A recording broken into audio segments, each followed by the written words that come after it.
नमस्कार, news foundation देख रहे हैं आप। मैं हूं आपके साथ धीरज सिंह। 1 फरवरी को बजट पेश होना है, उससे पहले आज देश भर में सर्वदलीय बैठक बुलाई गई थी। उसके बाद एनडीए की बैठक बुलाई गई थी। एनडीए की बैठक में एलजेपी को भी आमंत्रित किया गया है। पॉलिटिकल लोगों का मानना है कि इसमें जब एनडीए में एलजेपी नहीं है तो फिर उनको बुलाने का क्या मतलब। हमारे साथ बात करने के लिए जदयू सांसद रामप्रीत मंडल जी हैं। सर, एनडीए की बैठक हो रही है, उसमें एलजेपी भी आमंत्रित है, लेकिन चिराग पासवान उसमें नहीं जा रहे हैं। ऐसा है धीरज जी, सबसे पहले मैं आपको धन्यवाद देना चाहता हूं कि जो सवाल आपने मुझसे किए हैं, मेरे ख्याल से सर्वदलीय बैठक हमेशा होता आ रहा है, ये नहीं कि पहली बार किया जा रहा है। और जहां तक सवाल है हमारे माननीय चिराग पासवान जी का उसमें सम्मिलित होने का, तो देखिए तो शीर्ष नेतृत्व का सवाल है और वो उनका जो निर्णय है उसमें तो मैं कोई दखलंदाजी नहीं कर सकता। मेरा व्यक्तिगत राय अगर पूछिए तो उन्होंने हम लोगों को बहुत हर्ट किया है, बहुत तकलीफ़ दिया है और मैं पर्सनली बहुत दुखी हूँ।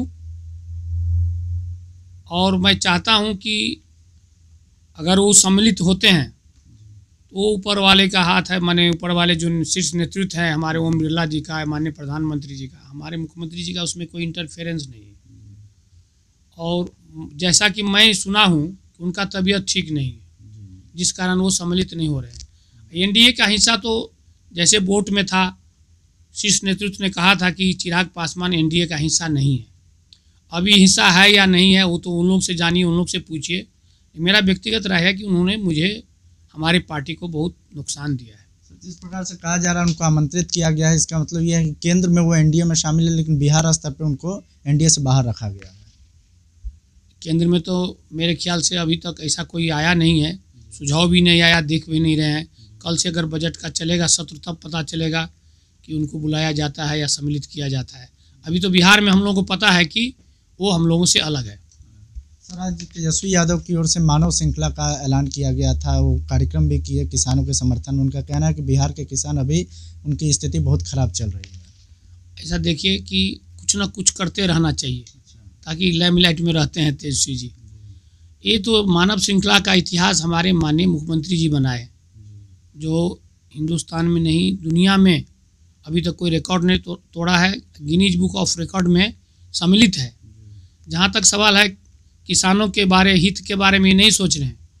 जान लीजिए मीडियम वर्ग का किसान हमारे हिंदुस्तान में 10 करोड़ है, जिनके पास 1 हेक्टेयर से थोड़ा ज़्यादा ज़मीन है, 2 हेक्टेयर 3 हेक्टेयर है।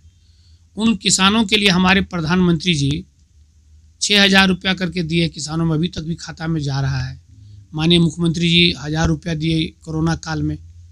तो हमारे बिहार के जो किसान है वो सुखी है और खुशी है, वो किसी तरह का। और आप देखे होंगे आज मानव श्रृंखला में एक भी किसान है क्या? एक भी किसान नहीं है। दबंग तबके के लोग हैं, गुंडा तबके के लोग हैं, अनकल्चरल लोग हैं। तो सक्सेस नहीं हुआ है जैसे कि अभी तक मुझे खबर है, और सक्सेस होगा भी नहीं। हमारे माननीय मुख्यमंत्री जी जो हैं उनका कॉपी करने का वो कोशिश कर रहे हैं, हमेशा विफल हो जाते हैं।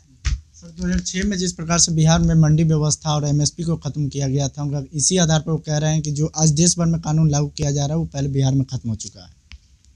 ऐसा मुझे जानकारी नहीं है धीरज जी, सॉरी, मैं इसके बारे में कुछ नहीं कह सकता। तो क्या आपको लगता है कि जिस प्रकार से जो लाल किले पर जाकर धार्मिक झंडा फहरा गया, उस स्थिति में आज मानव श्रृंखला निकालना सही था? नहीं, सही नहीं था। उनको अगर कोई रिमार्क देना चाहिए था, कुछ अगर कहना चाहिए था, तो जो धार्मिक लोगों ने, जो गुंडे तबके के लोगों ने उस पर जो झंडा फहराया उसके विरुद्ध में बोलना चाहिए था, ताकि देश का एकता और हम लोग एकता के सूत्र में बंधेंगे। ये मैसेज जा रहा है विदेशों में, अपोजिशन का मान सम्मान घट रहा है।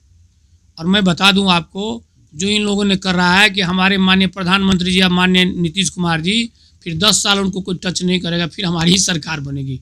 अपने लिए वो लोग गलत कर रहे हैं, मेरे लिए अच्छे काम कर रहे हैं। मतलब वो लाल किला पर झंडा फहराने वाला समर्थन कर रहे हैं वो लोग? हाँ, वो लोग कर रहे हैं, सही लग रहा है। तो ये थे रामप्रीत मंडल जी, जिनका साफ तौर पे कहना है कि जिस प्रकार से झंडा फहराने वालों का धार्मिक झंडा फहरा गया उसका तेजस्वी यादव समर्थन कर रहे, तभी आज मानव श्रृंखला निकाल रहे हैं। फिलहाल इस वीडियो पर आपकी क्या राय है या हमें कमेंट बॉक्स में बताएं। अब तक हमारे न्यूज़ फाउंडेशन चैनल को सब्सक्राइब नहीं किए, चैनल सब्सक्राइब कर लो। इस वीडियो को फेसबुक पर देख रहे हैं तो पेज को लाइक करो, फॉलो करो। शुक्रिया।